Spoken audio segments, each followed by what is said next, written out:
বাড়িতেই ট্রিটমেন্ট হবে। তো কোথায় যাবে? কোথাও তো ট্রিটমেন্ট করতে দিচ্ছে না। বেলভিউতে লিখেছে প্যান 40 খেতে হবে, প্যান 40 খাবার লিখেছে। বেলভিউতে অনেকগুলো ইঞ্জেকশন দিয়েছে, সেই জন্য ওটা বলেছে। কোনো অ্যান্টিবায়োটিক দিতে গেলে একটা তোমাকে অ্যান্টাসিড খেতে হয়। শুধু ওইটা বললে, অন্যগুলোতে বললে না, অন্য ইঞ্জেকশনগুলো।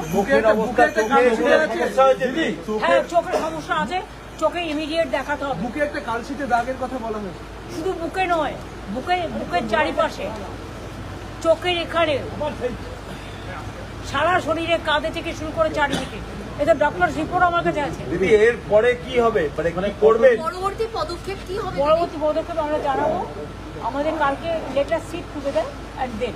আপনারাও এতক্ষণ ছিলেন, অনেক কষ্ট করেছেন, আপনারাও বাড়ি ফিরে যান।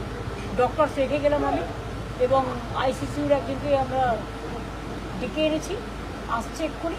আর সিলিন্ডার, অক্সিজেন সিলিন্ডার আমি কিনতে পাঠিয়েছি, এসে যাবে এক্ষুনি। আর স্যালাইন ওর সাথে ওখান থেকেই নিয়ে এসছে, কিন্তু আরও 3-4টে বোতল কিনে আনতে বললাম। আর প্লাস ডাক্তার আছে। ইন্ডিয়া জোটের বাকি সঙ্গীদের এই বিষয়টা জানিয়েছে, তারা কিছু বললো? মানে মিডনাইটে কেউ এরকম, মানে একটা অসুস্থ রোগীকে, এমনকি যদি এটা এমনি কেস নয় যে সামান্য জ্বর হয়েছে, এটা একটা ইনসিডেন্টের কেস। অভিষেকের চশমাও ভেঙে গেছে। হ্যাঁ, সমস্ত কিছু। ইন্ডিয়া জোটের বাকি সঙ্গীদের এই বিষয় নিয়ে কোনো কথা হয়েছে? তারা সবাই শখ, প্রত্যেকে ফোন করেছে আমাকে, কথা বলেছে।